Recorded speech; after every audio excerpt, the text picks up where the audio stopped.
24 décembre 1965. Consternation. Le monde apprend avec stupeur le décès du révérend William Marion Branham. Interné depuis 6 jours dans un hôpital de Frayona au Texas, suite à un terrible accident de route. Ces jours-là, même la nature n'a pas su retenir son angoisse. Les témoins rapportent la présence d'un signe étrange au ciel, presque le même qui est apparu lors de sa naissance. Le firmament a confirmé sa venue au monde et confirme également son départ le 24 décembre 1965. 56 ans après ces jours inoubliables, nous revenons sur la vie étrange de cet homme de peu d'instruction, mais qui a confondu les sages de ces mondes. Pour raconter son incroyable histoire, nous avons collecté et rassemblé des témoignages de nombreuses personnes, des fidèles qui l'ont connu, mais aussi des pasteurs et des croyants qui l'ont rencontré. Acceptez Jésus comme votre guérisseur. William Branham, qui est-il vraiment? Nous dressons son portrait dans ce document spécial.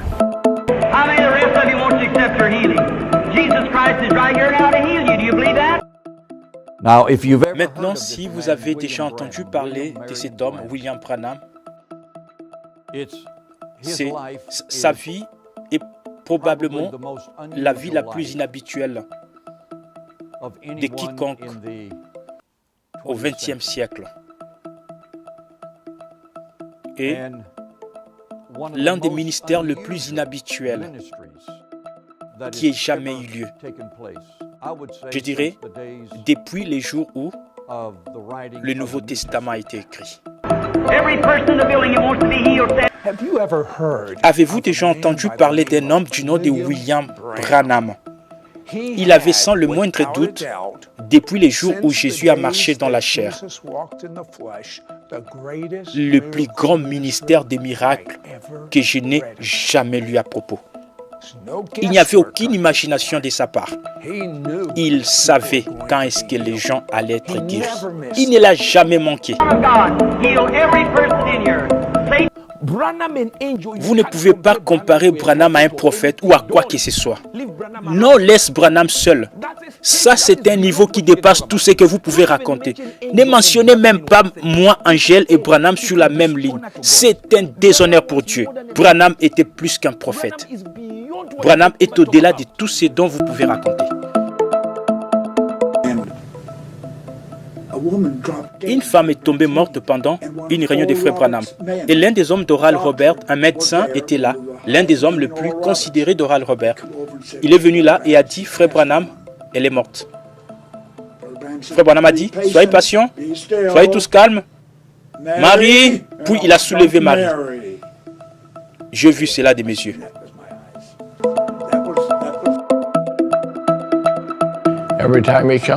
À chaque fois que cet ange venait, que ce soit à l'église ou dans la vie en famille, à la maison, c'était une atmosphère distincte de la personne du Seigneur Jésus-Christ.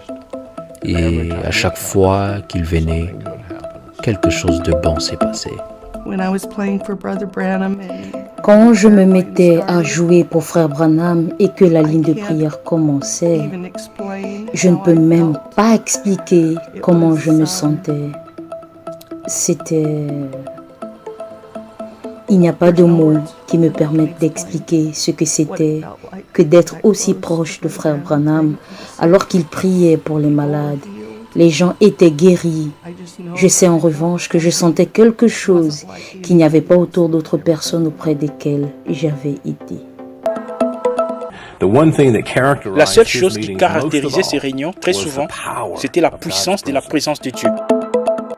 Quand j'ai vu cet homme, j'ai eu la deuxième vision. J'ai vu Jésus dans une personne. J'ai vu Jésus dans une personne. Ces mots du missionnaire évangélique Tommy Osborne pourraient être la réponse à notre question dans ces documentaires. Le mot exact en serait impossible à trouver pour décrire ce que Dieu a fait en ces derniers jours à travers la vie de cet homme du Kentucky. Des mémoires d'hommes, aucun prophète n'a influé sur le monde d'une manière aussi profonde depuis l'époque de Jésus.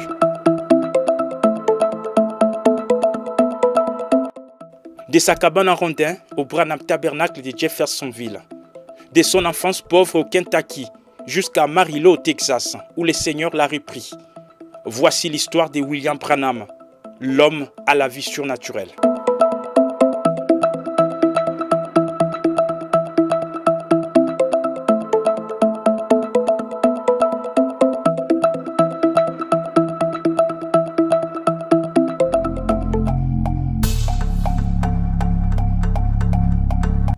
Burkesville, Kentucky, mardi 6 avril 1909. Nous sommes 5 heures du matin.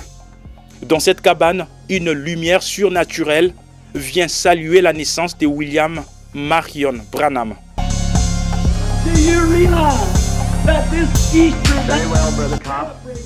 Je suis né dans l'est du Kentucky, dans une cabane en rondin. Mes parents n'étaient pas portés sur la religion et n'allaient pas à l'église. Mais ils ont dit qu'au moment de ma naissance, une lumière est entrée dans la chambre et s'est tenue au-dessus de moi. Cette lumière entrée dans la chambre n'était pas le seul signe aperçu lors de sa naissance. Bien au contraire, il y en avait plusieurs autres qui ont été vus ces jours-là dans le ciel du Kentucky. Ses parents, Charles et Ella Branham, à l'époque très jeunes, sont restés stupéfaits et sans mots.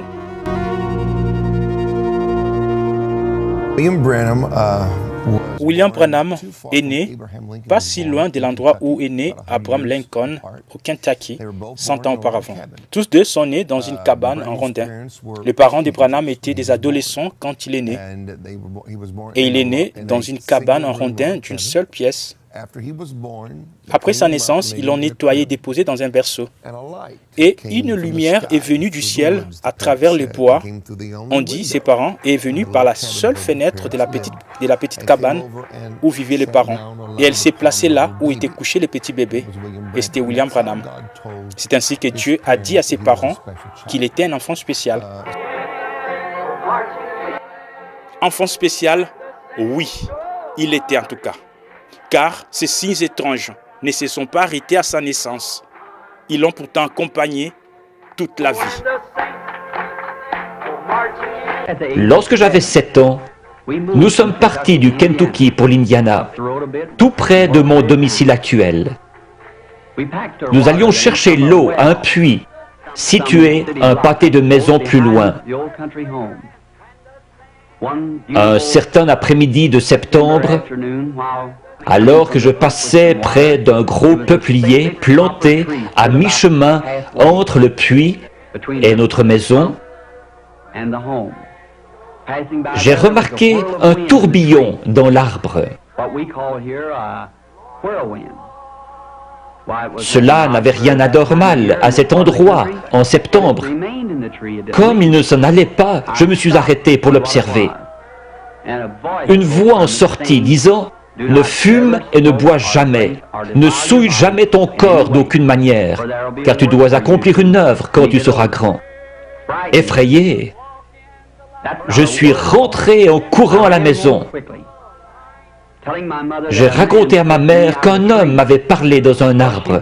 Elle a pensé que j'étais excité et m'a mis au lit. Cet homme dans un arbre lui parlera encore et davantage, jusqu'à son âge adulte, où le docteur Roy Davis de l'église baptiste va le baptiser dans l'eau, à sa demande au nom du Seigneur Jésus-Christ. C'est ce même pasteur Roy Davis qui va l'ordonner plus tard au ministère. Mais très tôt, William Branham s'oppose à l'ordination des femmes prédicateurs. Pour lui, pas question. Une femme ne peut pas prendre la parole devant les hommes dans une église. Selon la Bible, cela n'est pas correct. Il est contraint tout de suite de se séparer d'avec son pasteur Davis. William s'en va pour commencer un ministère non attaché à une confession particulière, car il se sentait appelé au service de tous. Après quelques années seulement, il va acquérir un terrain sur lequel il va ériger cette église, le Branham Tabernacle. la plus vieille assemblée du message du temps de la fin dans le monde. Et elle existe jusqu'à ces jours à la même adresse. Then what do? We walk in the light, beautiful light. C'est en juin 1933 que William Branham lance sa première campagne d'évangélisation. La série des réunions s'achève dimanche 11 juin par un service de baptême devant plus de 3000 personnes, dont cette rivière Ohio. All ye saints of light proclaim Jesus. Ces jours-là, une lumière brillante, semblable à une étoile, est venue se poser sur William Branham pendant que celui-ci baptisait la 17e personne. Et de là, une voix s'est fait entendre, disant de même que Jean-Baptiste a été envoyé comme précurseur de la première venue de Christ, ainsi tu es envoyé avec un message pour préparer ma seconde venue.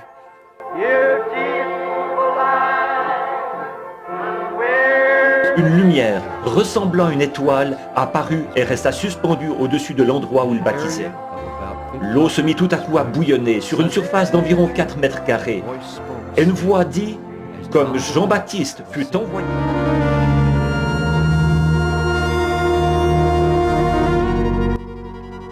Plus tard, à 37 ans, William Branham rencontre l'ange du Seigneur exactement dans cet endroit, quelque peu méconnaissable aujourd'hui.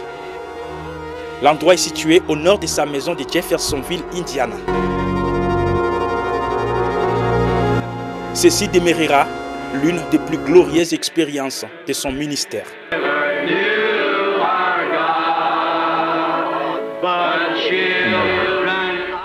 À 37 ans, une nuit alors que je priais, j'ai remarqué une lumière sur le sol.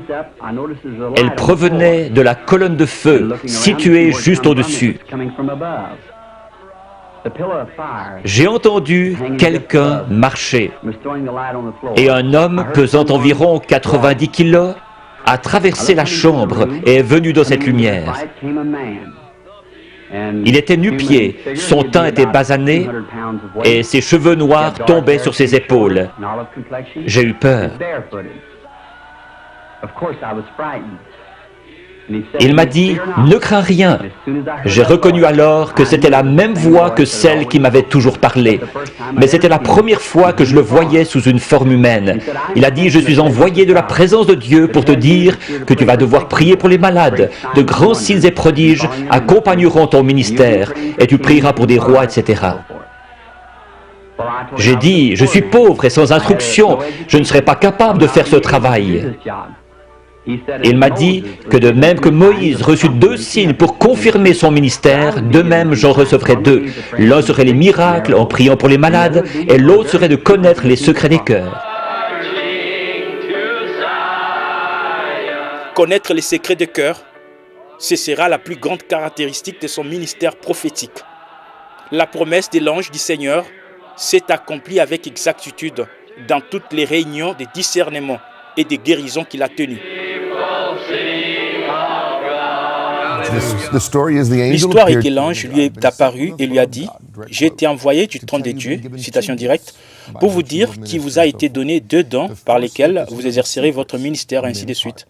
Le premier don est de connaître les secrets du cœur des hommes. Le second est d'être capable de faire des signes et prodiges pour confirmer que ce que vous avez dit est vrai. » Je vois autre chose. Une jeune femme semble se tenir près de vous.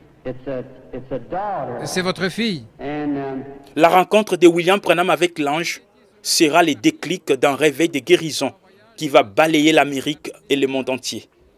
Des évangélistes comme Oral Roberts, Tommy Lee Osborne et Asa Alonso Allen seront directement influencés par les réveils de guérison déclenchés sous le ministère des frères Branham. C'est ce réveil qui a transformé l'église pentecôtiste et a donné l'essor au mouvement charismatique. Crois seulement, ayez foi en Dieu. Jésus.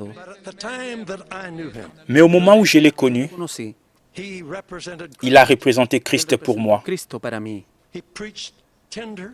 Il a prêché tendre, mais ferme. Et quand il est arrivé à la prédication, des centaines de personnes sont venues et ont accepté Christ. J'aimerais bien être capable de faire cela. Puis il a appelé les malades. Des merveilleux miracles ont eu lieu pendant que nous regardions. J'ai eu ma deuxième vision. J'ai vu Jésus-Christ dans cet homme. I saw Jesus in that man. Le ministère des frères Branham a marqué le commencement du plus grand déversement du Saint-Esprit depuis les jours de la Pentecôte. Des centaines de milliers de personnes ont assisté aux campagnes des frères Branham. Des milliers ont été guéris au nom du Seigneur Jésus-Christ. Aussi, croyez-vous que je suis son prophète? J'avais été à l'église toute ma vie, mais je savais qu'il y avait quelque chose de différent dans cette réunion. Lorsque cet homme s'est levé et est venu au micro pour donner son sermon, ce n'était pas un sermon dynamique, il s'est juste adressé à la foule. Vous pourriez ressentir une présence spéciale de Dieu comme aucune autre réunion que j'ai jamais participé dans ma vie, jusqu'à ces points précis où je vous parle. Puissant, qui a créé les cieux et la terre, je demande maintenant que toute puissance du démon soit brisée. Dans cette salle, que la puissance de Jésus-Christ soit rendue manifeste. Seigneur, nous ne sommes pas vaincus. Satan, je t'adjure, au nom du Seigneur Jésus-Christ, sors de ces gens. Levez-vous de vos fauteuils roulants, vous qui êtes estropiés. Donnez-lui la louange, chacun de vous. C'est ça la chose. Frère Branham, c'est ça la chose. Frère Branham, quand vous connaissez la vie de l'homme, c'est là que vous dites, attendez, une minute. Est-ce que vous m'entendez? Vous, quand vous connaissez la vie de l'homme et la grâce que Dieu a mise sur Frère Branham, c'est à ce moment-là que vous saurez. Si l'un de mes fidèles veut vivre longtemps, ne me comparez plus jamais à cet homme. Jamais.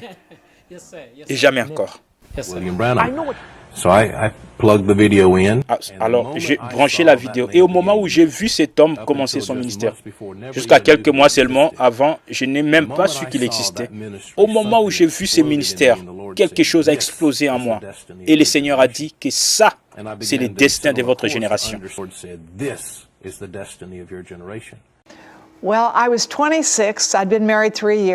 Bien, j'avais 26 ans. J'étais mariée depuis 3 ans. Ils ont dit que je ne pourrais jamais avoir d'enfant parce que j'avais une maladie héréditaire. Il m'a appelé du public. Bien, me voici sur l'estrade face à cet homme. Et j'ai eu l'expérience la plus inhabituelle que je ne sais pas comment décrire. Mais c'était comme une roue dans une roue, plus basse sur le sol, et je pouvais la voir pendant qu'elle tournait. J'aurais aimé pouvoir l'entendre, et cet homme me dit que tu n'es pas de Denver, tu n'es pas d'ici, tu es de Denver, Colorado. Tu viens d'une région boisée et tu ne peux pas avoir un bébé maintenant. Il ne t'avait jamais rencontré. Jamais, jamais.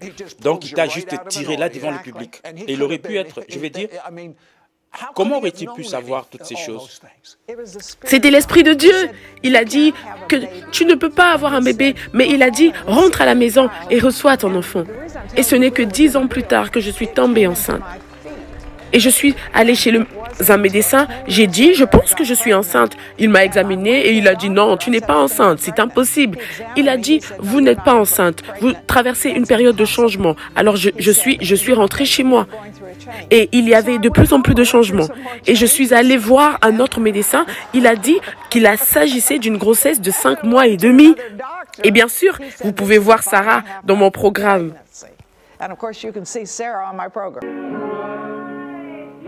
Sarah Boiling, c'est elle, la fille qui est venue au monde après la prière des frères Branham. Elle est aujourd'hui pasteur et enseignante de la Bible comme sa mère. Elle est fondatrice de Saving Moses, une organisation humanitaire mondiale qui sauve des bébés.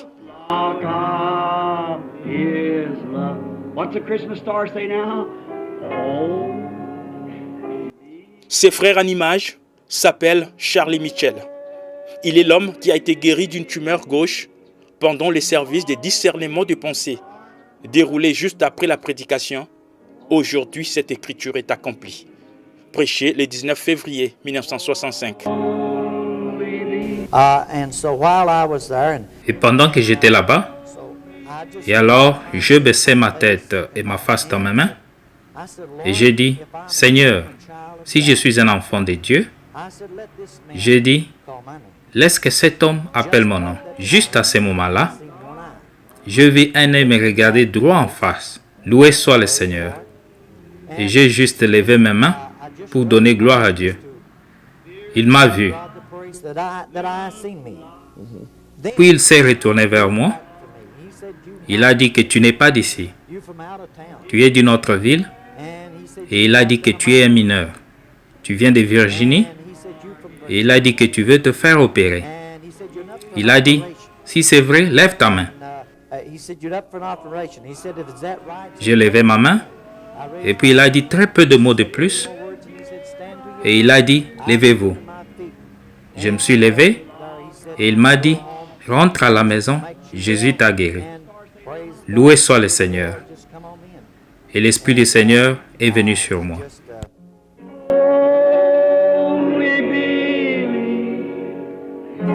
Il y a un homme assis juste ici derrière. Il souffre. Il a une tumeur au poumon gauche. Il n'est pas d'ici. Vous avez été ouvrier mineur. C'est exact, je suis totalement inconnu. Si c'est vrai, faites signe de la main. La tumeur se trouve au poumon gauche et vous devez être opéré très prochainement, c'est bien ça? Vous n'êtes pas d'ici. Vous n'êtes pas de cette ville. Vous venez de la Virginie. C'est exact. Croyez-vous que Dieu sait qui vous êtes? Monsieur Mitchell? C'est exact. Rentrez chez vous et soyez rétablis. Jésus-Christ vous guérit. Demandez à cet homme. Je ne l'ai jamais vu de ma vie. Il était assis là, en train de prier. Aujourd'hui, cette écriture.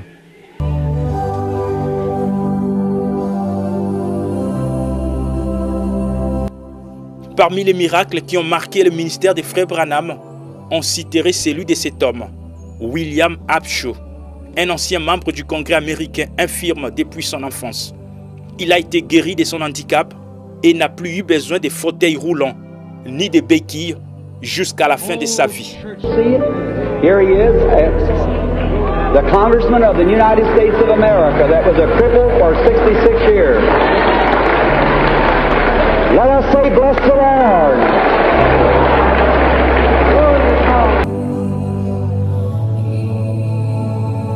Partout, les messages du temps de la fin est prêché. On parle de cette dame, Hattie Wright. Elle est la femme qui a cru à l'un des redoutables témoignages du ministère des frères Branham sur la création des écureuils. Et en récompense, Dieu lui a donné le salut de ces deux garçons, ici dans cette photo. Tout à coup, elle a dit, Frère Branham, le plus grand désir de mon cœur, c'est le salut de mes deux garçons. I said, I give you your boys in the name of Jesus Christ. J'ai dit, je te donne tes garçons au nom de Jésus-Christ. Them sniggered, laughing, fun-making boys fell across their mother's lap and surrendered their life to God and was filled with the Holy Ghost right there. Et ces garçons qui ricanaient, riaient et se moquaient, se sont jetés aux genoux de leur mère. Ils ont abandonné leur vie à Dieu et ils ont été remplis du Saint-Esprit sur le champ. Wow!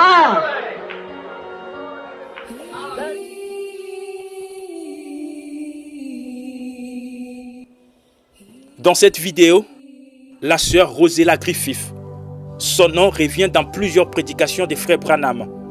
Elle a été guérie de l'alcoolisme après une prière du prophète vers les années 50.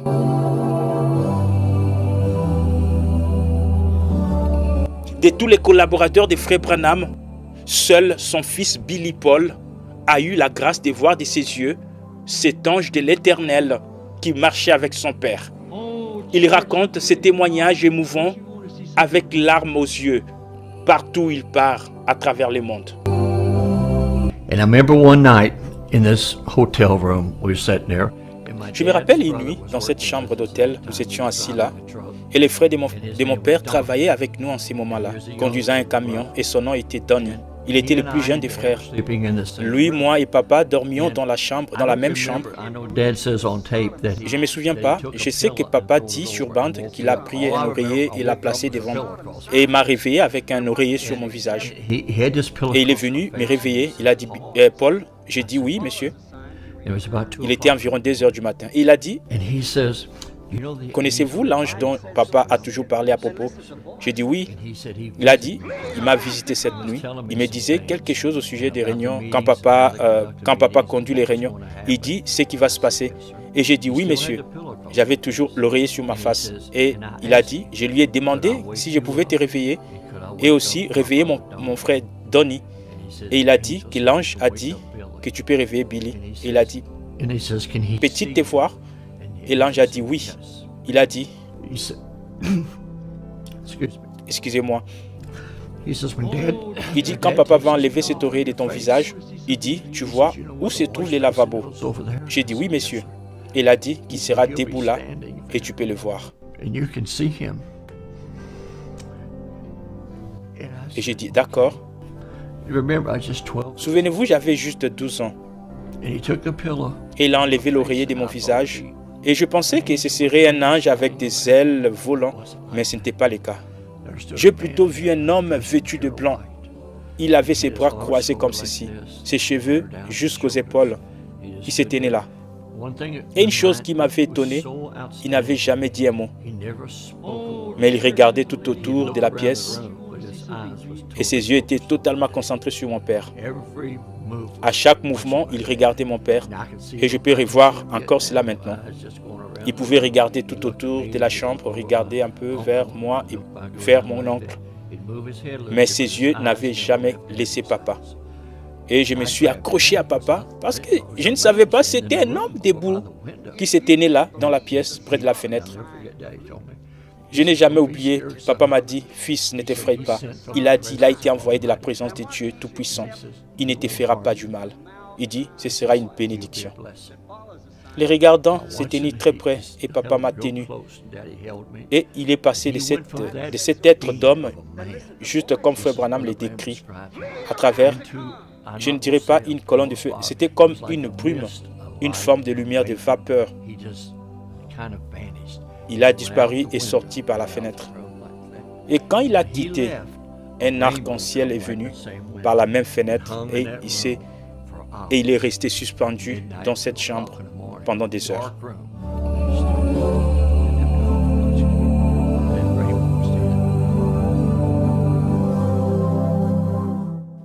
C'est cet ange du Seigneur qui a permis à Frère Branham de connaître les secrets du cœur des gens et de guérir les malades. Il s'est laissé photographier en 1950 au stade Sam Houston, au Texas. Voici la photo. Il est là sous la forme de la colonne de feu au-dessus de la tête de Frère Branham. Elle a été photographiée récemment. Vous avez vu cette photo. C'est la seule qu'on ait jamais prise d'un être surnaturel. C'est le même ange de Dieu que celui qui accompagna les enfants d'Israël depuis l'Égypte.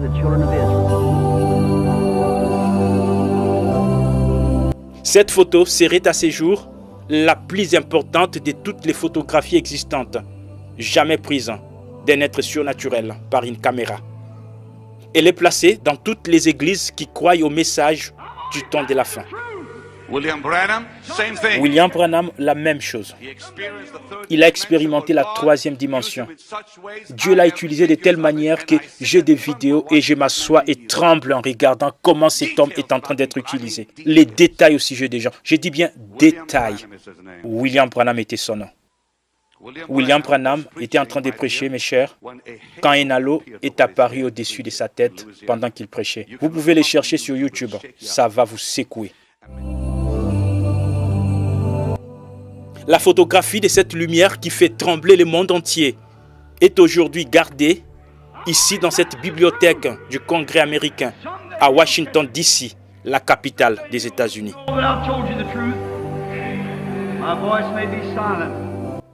Cette femme est une fidèle croyante depuis son adolescence. Elle s'appelle Jacqueline Wheeler. C'est elle qui a joué au piano le 21 février 1965 lorsque Frère Branham a prêché sur le mariage et divorce.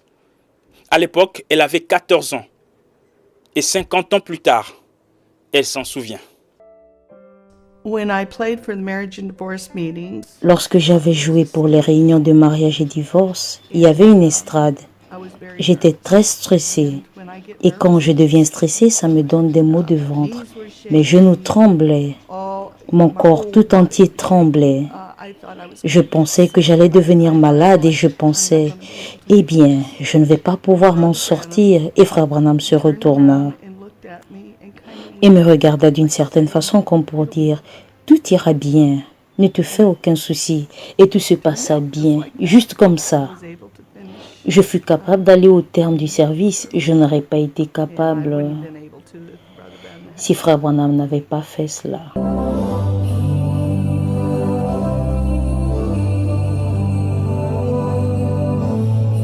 Cette photo est parmi les rares que nous avons de Frère Branham conduisant une bénédiction nuptiale. Ici, c'est Billy et Charol Simpson, ce couple marié à Louisiane le 1er décembre 1963, juste avant que Frère Branham ne prêche sur un absolu. Plusieurs années après leur mariage, les voici encore ensemble. Ils se rappellent de ces jours. Je suis Frère Billy Simpson. Celle-ci, c'est ma femme, Charol. Nous sommes le couple qui s'est marié à Shreveport, en Louisiane, le 1er décembre 1963, à l'église de Frère Jack Moore, où Frère Branham a prêché l'absolu. Nous avions décidé de nous marier. Vous savez, fixer une date pour notre mariage dépendait de l'emploi du temps de Frère Branham. Il a appelé ma tante et lui a dit qu'il pouvait nous marier à Shreveport. Je vivais à Memphis à l'époque, Tennessee, et Bill vivait à Tucson en Arizona. Et il a dit qu'il pouvait nous marier ce week-end chez Frère Jacques Moore à Shreveport, en Louisiane. So we are happy for them. I see they taking their place after getting married, go right back in the auditorium of the church and sit down and listen to the sermon. We're marching to Zion. Tous ceux qui l'ont connu témoignent de son humilité, sa sincérité, ainsi que de l'atmosphère toute surnaturelle qui entourait cet homme dont la vie était marquée par une intimité continuelle avec le Seigneur. Maintenant, je réalise combien humble était cet homme. Nous avions environ 14 ou 15 ans et Frère Branham demande à des enfants. Il dit, je n'ai pas fait d'études peut-être. Il dit, je suis sûr que vous les filles sauriez comment. Il décrit la taille de cette pyramide dont il était en train de parler. Tellement humble. Je ne l'oublierai jamais. Quand nous avons fini, nous sommes retournés à la voiture, je suis entré dans la voiture et j'ai juste fermé la portière. Et je ne peux pas décrire l'atmosphère. C'était si serein et si merveilleux. L'effet secondaire de l'ensemble, la présence de cette personne. Et Frère Branham a dit qu'à chaque fois qu'il vient, quelque chose de bien arrive. Vous devriez vous sentir comme quelqu'un qui était presque à côté de Dieu. Parce que le ministère de Frère Branham était si unique. Il restait sous l'onction de Dieu jusqu'à ce que cela vous conduise presque dans la présence de Dieu. Avec lui, comme il appelait les gens sur l'estrade, disant leur nom, leurs conditions, le numéro de maison où ils vivaient, la ville, la cité, l'état où ils venaient. C'est juste un ministère que je n'ai jamais vu ou entendu. Un ministère jamais vu ni entendu. Ces témoignages sont les mêmes pour tous ceux qui ont eu le privilège de côtoyer cet homme, de William Branham.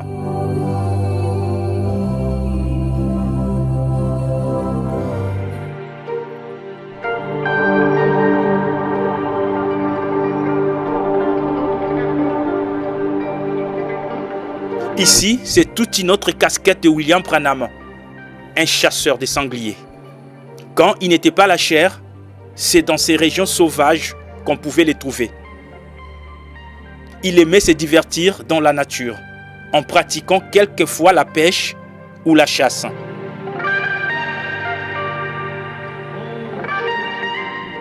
Et tous ces effets de chasse, il les gardait soigneusement ici dans sa maison, qui est devenue à ces jours un musée qui reçoit des visiteurs en provenance de tous les coins de la planète.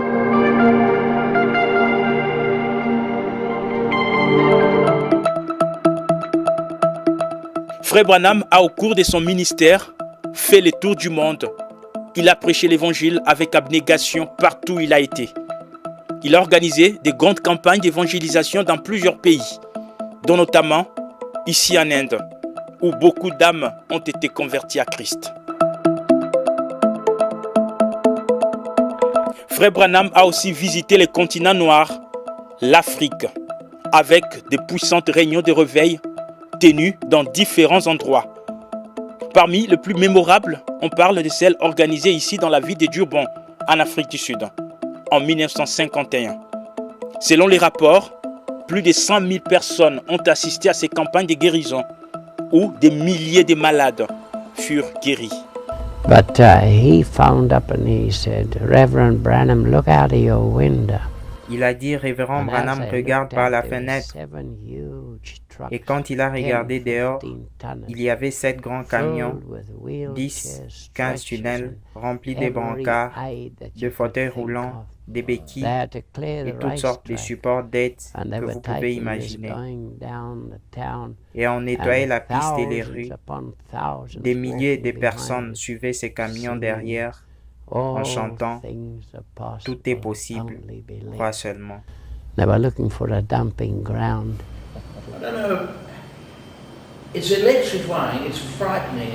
Je ne sais pas, c'était électrisant, c'était effrayant, c'était génial. Les gens dans le public s'évanouissaient, les gens criaient, certains poussaient des cris, certains applaudissaient, beaucoup pleuraient. Certains riaient, c'était comme une maison de fous. Et me voilà, je ne sais rien. Alors les Africains, ils étaient des milliers et ils se sont déchaînés. Ils ont attrapé les palissades, ils ont attrapé des bancs, ils ont juste commencé à balancer leurs bras en l'air. Et ces vents de guérison a touché tout le monde.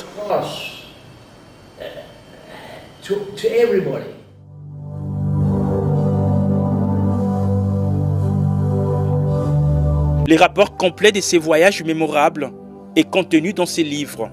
Un prophète visite l'Afrique, écrit par Julius Stadscleve, un témoin oculaire.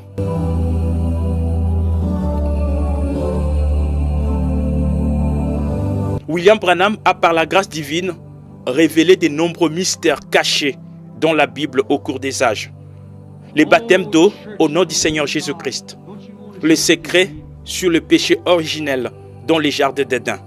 La révélation complète des 7 sceaux du livre de l'Apocalypse dans la Bible, apportée par les 7 anges à travers cette immense nuée surnaturelle, apparue à Sunset Mountain, à Tucson, en Arizona, le 28 février 1963. William Branham a, au cours de sa vie, donné plusieurs dizaines de prophéties, et aucune d'elles n'a failli. Toutes les visions et prédictions ont été accomplies à la lettre. La dernière en date, nous l'avons vue aux États-Unis d'Amérique, où, après 60 ans, un président catholique a accédé à la Maison-Blanche. Son nom, c'est Joe Biden. Et ce n'est pas fini. Ces jours-là au Capitole s'accomplissait une autre prophétie, celle d'une femme vice-présidente vêtue de violet. Exactement comme William Branham l'a dit dans la prophétie. Maintenant, j'ai fait cette prédiction. J'ai dit, j'ai vu une grande femme se lever, ravissante, vêtue de façon très royale, avec du violet. Now I got little princess down here. She was a great ruler in the United States. A prophecy given by. C'est une prophétie donnée par William Branham. Maintenant, Branham était un ministre extraordinaire de l'Évangile il y a de nombreuses années, il y a plusieurs années, dans les années 60, et un incroyable ministre de l'Évangile, un prophète. Avez-vous entendu ce qu'il a dit? il a décrit la dame qui deviendra. Il a dit qu'elle serait soit présidente, soit vice-présidente. D'accord? Et il a décrit, disons, qu'elle sera en violet. Maintenant, à la prestation des sermons, Kamala Harris a porté les violets. Comment William Branham, dans les années 60, l'a vu se préparer pour s'habiller en violet ces jours-là. Et il dit que cela arrivera avant la fin des temps. Et puis, il a dit aux jeunes gens, regardez et voyez. Il dit, si cela n'arrive pas, alors je suis un faux prophète. Et je prédis qu'il y aura une femme qui sera une femme très importante. Vous, les plus jeunes ici ce soir, rappelez-vous que Frère Branham l'a dit. Et je l'ai dit en 1933, quand j'ai vu la venue du Seigneur. La venue du Seigneur, c'est ce qui se profile à l'horizon, après l'accomplissement de toutes ces visions. Le monde est dans un état de chaos, et cela s'empire de plus en plus, chaque jour qui passe. Tous les signes que les prophètes ont prédits sont visibles devant nous. Israël est déjà de retour dans sa patrie depuis de nombreuses années. Los Angeles et ses environs vivent dans l'incertitude totale d'un séisme qui peut surgir à n'importe quel moment et l'engloutir. Regardez les tremblements de terre en Californie. Je prédis qu'avant la venue du Seigneur Jésus, Dieu fera sombrer cet endroit-là. I believe that Hollywood and Los Angeles and them filthy places over there, that God Almighty will sink them. They'll go beneath the bottom of the sea. Je crois que Hollywood, Los Angeles et ces endroits immondes, là-bas, que le Dieu Tout-Puissant les fera sombrer. Ils descendront au-dessous du fond de la mer. And it's so much sin. See, it's the barrier. Civilization has traveled with the sun. And it started in the east going west. And now it's at the west coast. If it goes any further, it'll be back east again. So that's the barrier. Et c'est tellement rempli de péchés, voyez-vous, c'est la barrière. Oh, Church of the Living God, don't you want to see something real? Ce jour est arrivé où nous avons vu l'esprit d'Élie revenir. Il a prêché toute la Bible, mot pour mot, de la Genèse à l'Apocalypse. Le prophète de Malachie 4 est venu comme promis et il a apporté un message provenant du trône de Dieu Tout-Puissant. Ce prophète s'appelle William Marion Branham. Nous l'appelons Frère Branham. Les sermons de Frère Branham, il y en a plus de 1200 qui sont disponibles aujourd'hui dans différentes bibliothèques des Voice of God Recordings, cette institution chrétienne dirigée par les fils cadets de William Branham, Joseph, qui se charge de la distribution de toutes les prédications de ces prophètes messagers.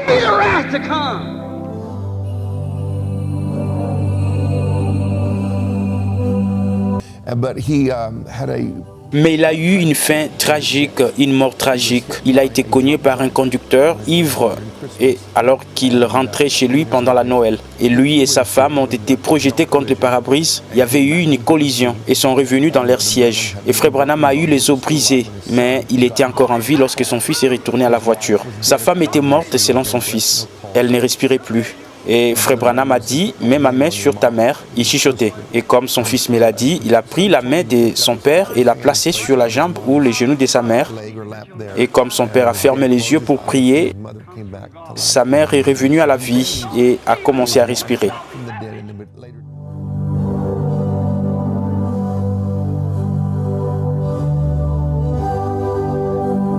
C'est précisément le 24 décembre 1965. À 17h49, que le prophète William Branham a tiré sa référence dans un hôpital d'Amarillo, au Texas. Plusieurs prédicateurs étaient présents lors de ses funérailles, dont beaucoup ont rendu hommage à un homme au ministère inhabituel.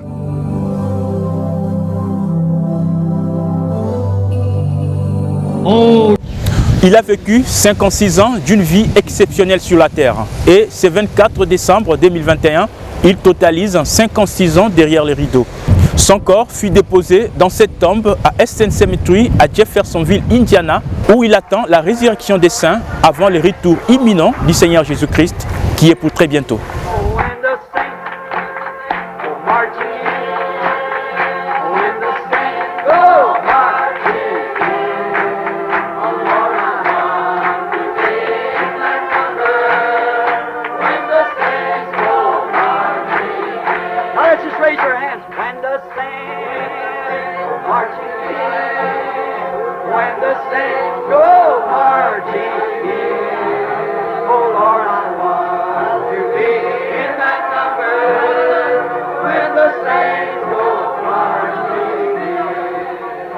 When they crown